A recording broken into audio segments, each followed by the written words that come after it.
Welcome to Throwforward Thursday. My name is Graeme and every week we take a journey into the future. If you watched last week's episode, you might not have thought there was a future, and there possibly might not be. We do need to deal with climate change and take it a little bit more seriously than our team did last week.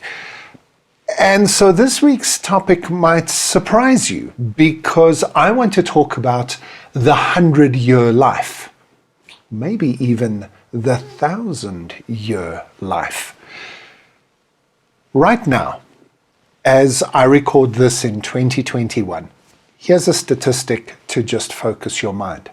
More than half of all the people who have ever turned 80 are still alive. Yeah, that's right. We are the first generation of humans on this planet who think that 80 is a little bit young to die. Somebody that you know dies at the age of 80, you'd probably say, oh, they died a bit young, didn't they? Or there are probably complications and medical conditions. Just 100 years ago, 80 was something that only the super wealthy and the rich could expect to reach. And most of human history, the average age that people have died has kind of been in their 40s and 50s. And yet here we are, living in a world where life expectancy has increased dramatically over the course of our lifetimes. And it is now highly likely that anybody under the age of 30 today will see their 100th birthday. It's more likely than not. Half of all the young people in the world today will reach their 100th birthdays. That's, of course, assuming that climate change doesn't blow the planet up, that a global pandemic doesn't just decimate the population. So there are a few things that could get in the way of this.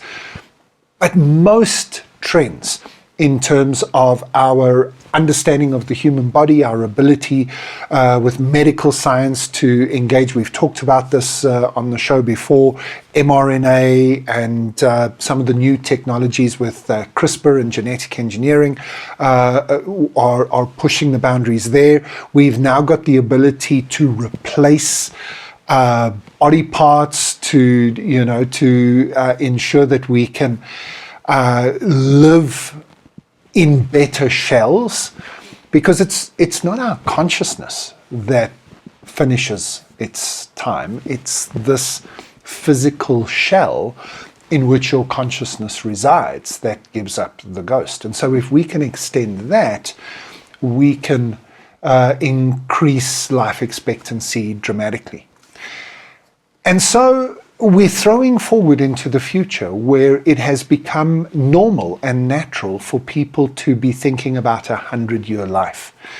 And think about what that does in terms of when you get married, what you study, and when you think your studying will be finished. What do you think of in terms of a career and what retirement might look like? It's going to change dramatically. I think one of the big things that will happen is, instead of having a education and then finish education, instead of having a career that gradually goes up and then drops. So all of the graphs look the same. They do this and drop. You've got cycles. So it goes up and down and up and down.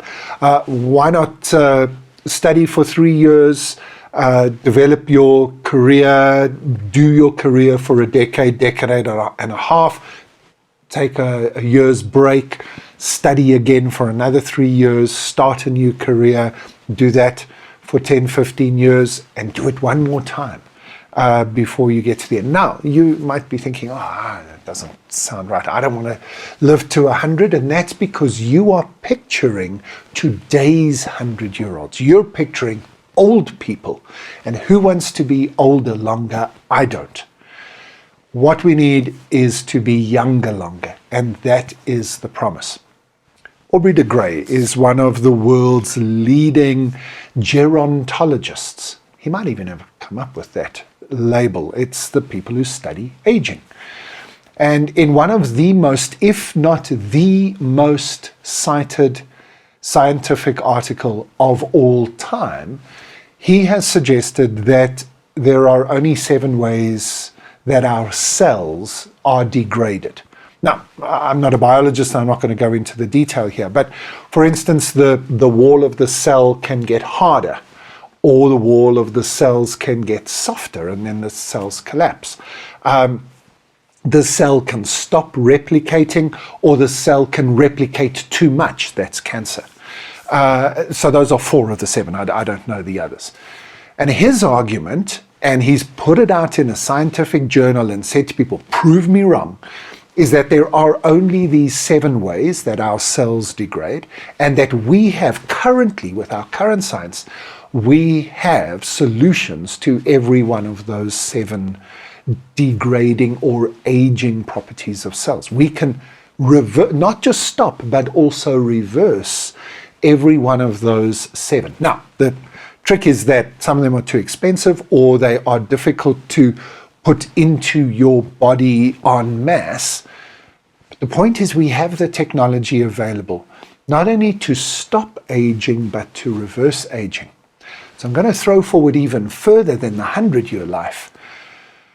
I'm going to throw forward to a time where you decide how long you want to live, because you can replace the parts that you can't reverse aging on, and on most of the parts you can keep yourself at whatever age you want to in terms of your cellular integrity. There are other ways to die, and we might have to talk about the choice of life or death a little bit more in that future. Fascinating, isn't it?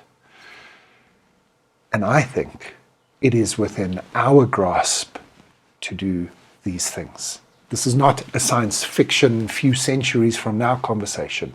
It is the people who are alive today who will be able to live in a world where aging is something very, very different from what it's been before. Throwforward Thursday. You never know where we're going to go, but it's always in the future, and it's always interesting. If you're following us on our YouTube channel, make sure that you hit the subscribe and notification button so that you get reminded every Thursday to come and check out our new episode. If you're listening on the podcast, please subscribe and rate us on your favorite podcast channel. That really goes a long way to letting other people find us and spread the news about what's happening in the future. I'll see you next Thursday. We're going to keep on this theme of what it's going to take to live longer, live more healthy. We're going to talk about smart foods next week. I'll see you then.